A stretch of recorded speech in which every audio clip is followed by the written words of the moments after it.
It is a windy autumn day, a perfect day for an e-bike review, and we have a lightweight urban commuter from Tenways. This is the CGO600 Pro. It is a single speed belt driven bike with a torque sensor that comes in at $16.99. We're going to kick things off with a walk around where I'm going to cover all the key specs and components on the bike. Then we'll get into some first person riding footage where I will put the 350 watt rear hub motor to the test. Once you get up to speed, it really doesn't matter which pedal assist level you're in. And then we're going to wrap things up with some third-person riding footage where I'll give you my thoughts on the pros and cons to this bike. But before that, let's take a closer look.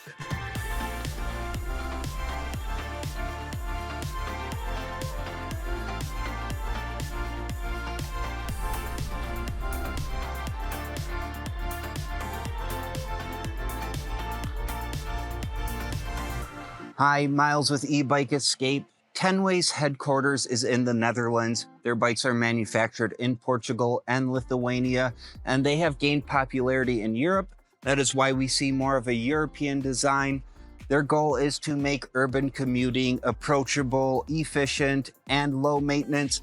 That is why we have a belt drive here. This is Tenways CGO600 Pro.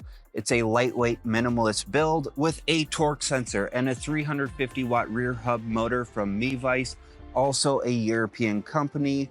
It's priced at $16.99, though we have seen it as low as $13.99. And we are about to get into the walk around, but before that, I have a quick favor to ask. We have an affiliate link down in the description, so if you find this review has helped inform your purchase decision, if you could give that a click before you go to make your purchase, it's a super easy way for you to support the channel. It keeps us bringing you e-bike content like this, and we thank you for that support. But without further ado, let's get into the walk around. From an aesthetics perspective, this bike is clean and understated. This particular bike is in sky blue, but you do have 4 color options to choose from. The others being avocado green, pebble gray, and midnight black. Now, this bike was designed for city riding with a max speed of 20 miles per hour, and it is throttle free, making it a class 1 e-bike, and there is no override for class 3 speeds, so 20 miles per hour is pretty much what you can expect from this bike. And it is a single speed with a Gates carbon belt drive, so it is built for simplicity and low maintenance.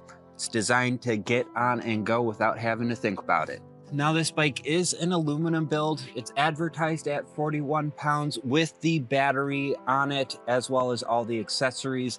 I have not personally weighed this bike, but I can pick it up pretty easily and lift it over my head with one hand just to show off my dad arms. For sizes, you're going to have 3 options. You can get this bike in medium that supports riders from 5'7" up to 5'11" with a standover height of 31.7 inches. This is the large frame. It supports riders from 5'11" up to 6'5" with a 32.4 inch standover height. And then you have extra large that's supposed to support riders from 6'5" on up, which is pretty surprising for a lightweight build. It's nice to see 3 size options though. Now, like I said, I did get the large frame. I am a 6 foot tall rider, and as you can see, no problem getting full leg extension. Looks like I got the right size. And this bike's gonna have a max payload of 265 pounds. All right, let's go over the components of the bike. I'll start from the front and work my way to the back, and I might jump around a little bit, but here we go. For the handlebars, we have pretty traditional grips here. I do find that they are comfortable and I don't slip on them. Then we have Tektro hydraulic disc brake levers. There are no motor cutoffs on these. Now, I mentioned this being a class 1 e-bike means no throttle, but we do have a nice bike bell here. Included front reflector. Now let's talk about this display. We have a very small, minimal left-mounted display here. It goes with the theme of the bike, but it does give you some really nice information. Let's go over it. We have our battery readout on the top. We have our speed, trip mileage, and then we have 3 levels of pedal assist to work with, indicator on the bottom. When you tap on the menu button, it brings you to the next page, which is some trip details like your average speed, max speed, as well as your trip mileage again. Tap one more time and we get our range estimate, and that is gauged off of the battery capacity as well as the pedal assist level. So you can see as I go to pedal assist 1, we have about 14 miles left on this battery charge, 12 on pedal assist 2, and 7 on pedal assist 3. Looks like I need to charge up the battery on this bike, but when you tap one more time, we are back home. Now, when you long hold on this button, it brings you into some more settings here. So unit is going to let you change it between kilometers and miles, but we're in America. I'm going to have that as miles. Then we have wheel settings. So if you do change out your wheels on the bike, you can adjust the size for accurate readouts on the display. We have password here where you can set a 4-digit PIN to keep unwanted riders from turning your bike on. Auto off is going to give you your different timeouts for the bike. So you can have it where it never times out, all the way up to 30 minutes. Then we have speed. Now this is in kilometers per hour, and it is preset at 32 kilometers, which is 20 miles per hour. The max speed on this bike, there is no class 3 override on here, so 20 miles per hour is going to be your max speed.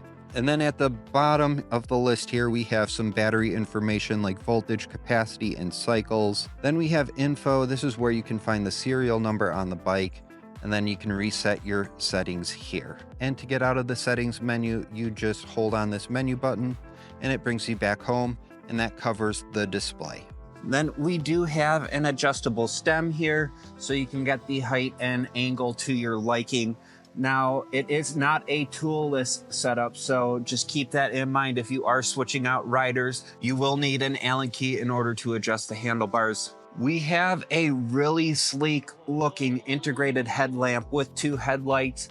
To turn it on, you just hold the pedal assist up button and it provides up to 20 lux of illumination. I think that looks really great. Now, they do not have an integrated taillight on the rear. They do include kind of a rubber band style battery powered option, but I do find that's kind of unfortunate, especially when you consider how nice the integration of the front headlamp is. Now, with the taillight not being integrated, it means it doesn't run off the main battery, and so that is just one more thing you're going to need to charge up. And the provided taillight I didn't bring with me, but it is pretty cheap, but at least they provide something. Then we have included metal fenders. Yep, they're nice and durable, Tenways branded, that's stamped right in there, as well as full coverage in the rear. And for tires, we have CST Expedium Pro double breaker tires. They are puncture resistant. Now, paired with the Tektro hydraulic disc brake levers, we have Tektro hydraulic 2-piston disc brakes and 160 millimeter rotors, and a matching setup on the rear. Now, for the saddle, we have a pretty traditional saddle. It is narrow. There is some cushion to it, but for my big bones, I do prefer a larger saddle, so I'd probably upgrade this. Included rear reflector and a quick release adjustable seat post. We do have some mounting points on the rear frame here that's mirrored on the other side for an optional rear rack. And for the pedals, we have plastic pedals from Fiamin. I do find that they're pretty sturdy. However, you can see I already scuffed this one a little bit, just moving it around. On a bike at this price point, I do often see metal pedals, so that would be a nice upgrade for this bike. But integrated reflectors on the pedals.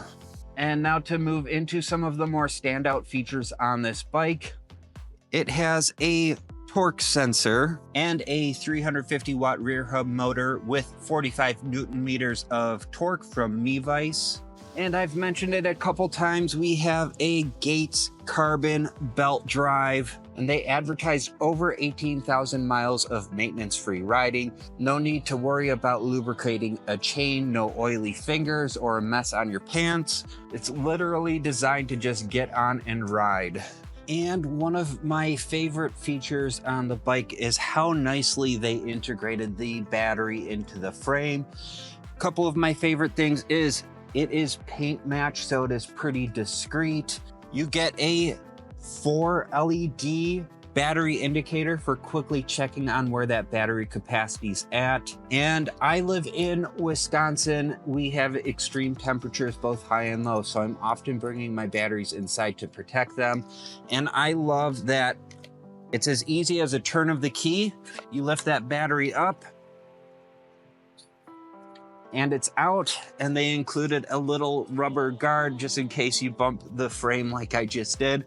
Now this is a 36 volt, 10 amp hour battery.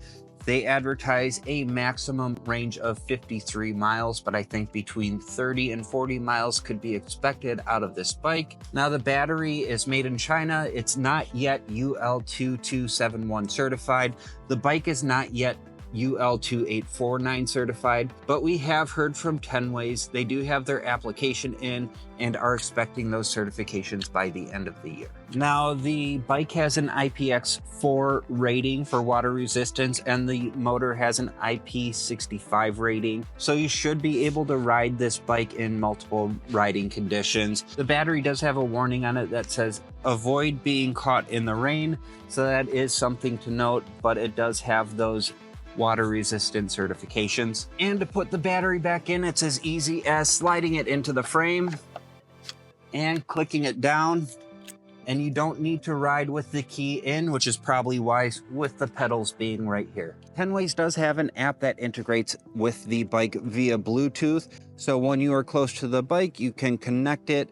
You can get all the metrics on your bike at your fingertips. So if you have a phone mount, it's a nice way to complement the minimal display that Tenways provides. If I scroll down here, this gives a pretty good overview of what this app is capable of. So it has automatic ride recording, real-time ride recording, map utilities, and navigation. It logs your data, so you have riding data, riding route, and riding statistics that you can track back via a calendar view, which I'll show you in a second, as well as get links to customer support, as well as user help. Your user guide is in here. And that calendar view is really nice because you can track all of your ride statistics day by day, really clearly and easy to find. I don't have too much recorded here to show you. As well as they do have some gamification built in where you can get achievements based on your riding. Overall, a pretty functional and fun app from Tenways. All right, it's time to check out what the acceleration is like on this bike. And I'm going to start off with no pedal assist, let you know the experience of that. Then we will work through pedal assist 1, 2, and 3 and just ease our way on, and I'll let you know how that affects the riding performance. Quick note, this is a class 1 e-bike, so there is no throttle. Max speed is going to be 20 miles per hour. Normally we'd start these tests with a throttle only acceleration test, but that's not applicable here. But without further ado, no pedal assist. Let's see how it feels. And on the startup, I'm definitely putting a little more pressure on my legs than I would a traditional bike. But it is a lot easier to pedal than most electric bikes I've been on. So it's nice if you run out of battery before you get to your destination. It won't be a huge deal. I won't want to go up a hill like this, but not going to overexert yourself pedaling this bike without any pedal assist. All right, let's test out pedal assist level 1. So here we go. And I immediately feel the assistance. It really kind of scoops you up nicely. And I can't hear the motor at all, so I really like that too. So it's giving me the impression that I'm just a better cyclist than I actually am. But wow, I'm already getting up to 17 miles per hour here. And that's pedal assist level 1. So that doesn't leave much headroom to test out the other pedal assist levels. I'm going to turn around here and let's just see, because I'm not putting much effort into the pedals at all, and I was just coasting at 17. Yep, we're right back there. All right, pedal assist level 2. Okay, I felt a slight little push, pretty subtle overall, but I'm getting up to 18, 19, which leaves 1 to 2 miles per hour to gain with pedal assist 3. Let's do it. Pedal assist 3, same level of effort, and there's 20 miles per hour. So yes, you can go 20 miles per hour on this bike. I do think that each pedal assist level gives you a slightly different experience. So I think it's staged pretty nicely, but it's an unusual experience to be able to get close to max speed on pedal assist 1. I'm usually used to the pedal assistance being cut off at 12 miles per hour on pedal assist 1, giving a little extra headroom for that second level and then third level. But it was a really nice experience. This is a smooth and quiet ride, so it's really enjoyable.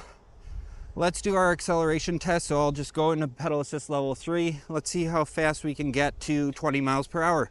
So here we go, 3, 2, 1, pedal, pedal, pedal. And 6, 9, 11, 13, 15, 17, 19, 20. So yeah, 21, 22.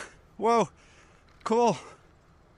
All right, so yeah, pretty good acceleration on this bike. The 350 watt motor supports me very well on flat ground. I'm just cruising and we're holding steady at 18, 19 miles per hour, and I have about 44% battery capacity. So overall, really good experience.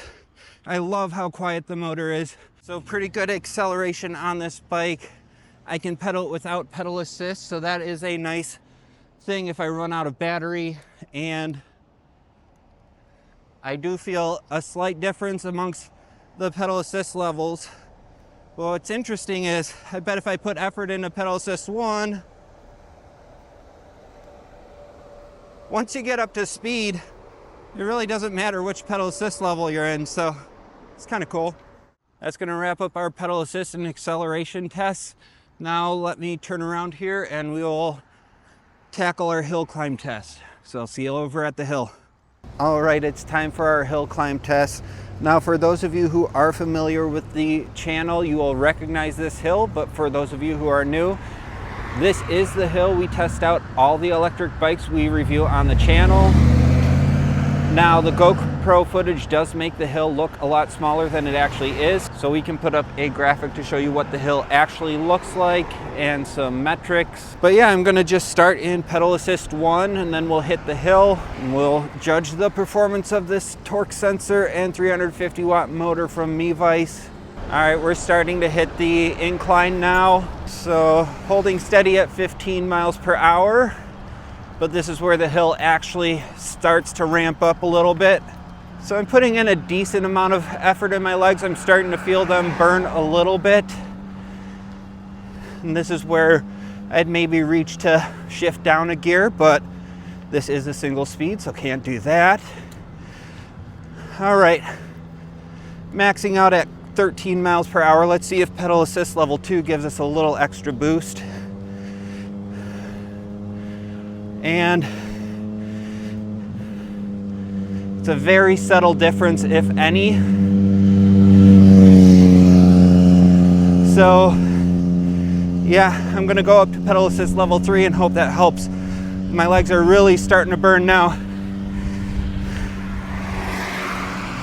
And yeah, not feeling a big boost there. So I have a feeling that even in pedal assist 1, the torque sensors are just allowing the power to go full bore to the motor. Because I did notice a difference between the 3 different levels on flat ground. But once we were getting to maximum torque, I maybe feel a little bit of a boost between 1 and 3. Didn't notice anything with 2. So don't get me wrong, that was definitely easier than riding up on a traditional bike. I was able to maintain a speed of over 10 miles per hour, kind of averaging 13 or 14 miles per hour. But for those of you who do live in a hillier landscape, I'd recommend checking out the CGO600 Pro-C, which has the 8-speed Shimano drivetrain. Because my legs burn, I wanted to shift down a gear. So that's going to wrap up the hill climb test. Now let's get into some third-person riding footage. I'll give you my thoughts on the pros and cons to this bike. The Tenways CGO600 Pro is going to be an excellent choice for urban commuters who prioritize a smooth, low-maintenance ride. With its sleek design, 350-watt motor and torque sensor from Ebikes, Gates carbon belt drive, and lightweight frame, it offers a straightforward, enjoyable experience for city riding. Priced at $16.99, though we've seen it as low as $13.99, it's well suited for easy commuting and recreational rides. I have to say I love just how quiet the Ebikes 350-watt motor is. It's almost silent, allowing for a calm riding experience that feels close to a traditional bike, but with a boost. The 3 pedal assist levels are nicely staged on flat ground, and the Ebikes torque sensor keeps me connected to the pedals. The battery is seamlessly integrated into the frame, maintaining a clean design, and it's top mounted, so removing and installing the battery is super easy. The lightweight design makes it ideal for city dwellers who need to store their bikes indoors, and it can be mounted on a standard bike rack. Additionally, Tenways App offers built-in navigation, ride tracking, and gamification, a great pairing if you want to use your phone as a larger display. While the single-speed drivetrain keeps things simple, it may feel limiting for riders who need versatility. When approaching top speeds, my legs were spinning a bit faster than I'd like, but I wasn't experiencing any ghost pedaling. On the hill climb test, speeds were capped around 12 to 13 miles per hour with a good amount of effort. I was left wanting to shift to a lower gear, and changing pedal assist levels didn't significantly alter the effort required. Additionally, as a Class 1 e-bike, the CGO600 Pro lacks a throttle and has no Class 3 speed override, which may be a downside compared to similar offerings at this price point. For those seeking more flexibility, Tenways now offers the CGO600 Pro-C with an 8-speed Shimano drivetrain at $13.99, adding options for varied terrain and speed adjustments. Overall, while other e-bikes at this price point may offer a throttle or higher speeds, the CGO600 Pro's quiet, refined riding experience and low-maintenance design makes it a great choice for city commuting. If you're considering the CGO600 Pro, please use our affiliate link in the description to support the channel, and don't forget to like and subscribe for more e-bike content. Thank you so much for watching, and I'll see you in the next one.